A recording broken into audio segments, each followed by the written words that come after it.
Қасым-Жомарт Кемелұлы құрылтайда айтты, қандай осы алдымыздағы референдум жасайтын мақсаты, бұның ең бірінші мақсаты үлкені ата заңға өзгеріс енгізу мақсатында.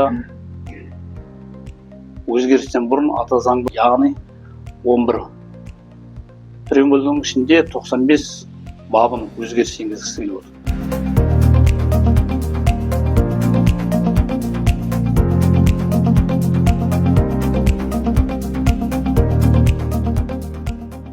Соның негізінде мінекей жаңа конституциямыздың жобасы осындай талқылауға ұсынылып жатыр.